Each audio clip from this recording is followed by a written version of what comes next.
Welcome to Nebraska Farmcast, a production of the Center for Agricultural Profitability in the Department of Agricultural Economics at the University of Nebraska-Lincoln. I'm Ryan Evans.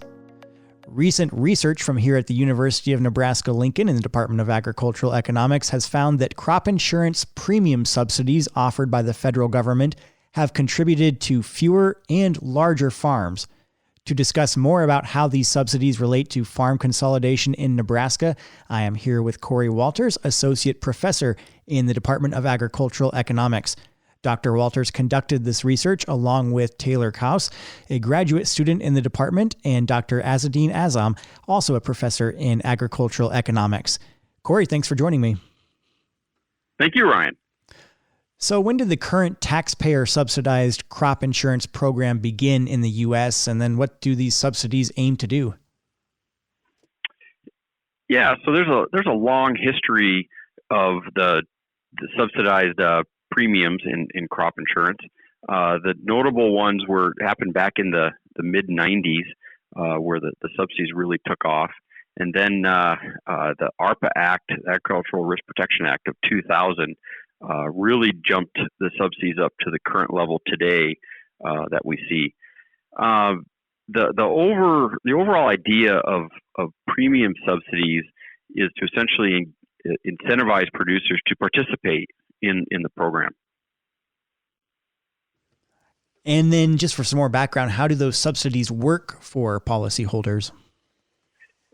Yeah, so the government who manages the federal crop insurance program sets premiums, and there's a mechanism that does that. And then the subsidies come in there, and they lower the cost of the premium to the policyholder. So if your premium, let's say, your total premium was $50 an acre, and the subsidy is 50%, then you as a farmer would shell out $25 per acre, and then the government would contribute the other $25 per acre.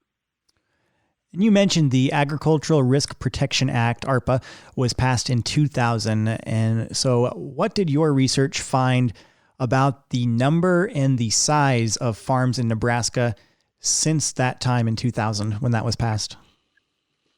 Yeah, so investigating that ARPA Act, we found that subsidy change there has led to fewer and larger farms throughout the Midwest. That's essentially the main takeaway. And so, why are premium subsidies contributing to this consolidation we've seen? Yeah, this is the underlying essence of the research is So you have this program that you face, the subsidized program, and producers have a menu of contracts that they can choose from, which also includes not participating. And within the participation menu, there's different subsidies for different types of contracts.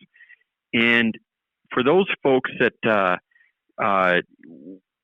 selected a reasonable contract with let's say a low deductible or higher coverage level, and then you go 20 years through this of them repeating, that subsidy essentially lowers not only their cost of their premium, but it also provides back indemnity dollars in years where there's claims like the 2012 drought. And when you think about farmers on their own individual financial paths, when you walk into a drought, you both could have very similar financial levels, but if you have very different crop insurance policies that were, let's say, driven by those subsidies, after the drought, someone may get a large indemnity, and then another farmer right down the road may not get much. The resulting financial conditions then are between those two farms are on a completely different trajectory. And it's this interaction with the cost structure that happens that we think is causing these subsidies then to impact farm size and farm numbers. And what does this all mean for producers? Yeah, so there's two takeaways. The first one is that there's evidence of unintended effects of crop insurance premium subsidies, and that's not necessarily uncommon in any government program, but it's not one that we were striving for with these premiums. The second one is producers knowing this is the state of nature. We're in a premium subsidy world. Producers need to become very aware of what that subsidy does and what it can do for them financially, especially after experiencing a drought, because this is a high stakes game. Your neighbors, someone's always looking to buy you out or to expand. So this is important for producers to understand. They need to understand the financial tools available to them and how they work, especially over the long run. Mm-hmm. Great. Well, that is Dr. Cory Walters, Associate Professor in the Department of Agricultural Economics here at the University of Nebraska-Lincoln. And we have republished a Cornhusker Economics article from the Ag Econ department here that Walters wrote along with Taylor Kaus, a graduate student in the Department of Agricultural Economics, and Azzeddine Azzam, also a professor in Ag Econ. And that article is available on our website for the Center for Ag Profitability, cap.unl.edu.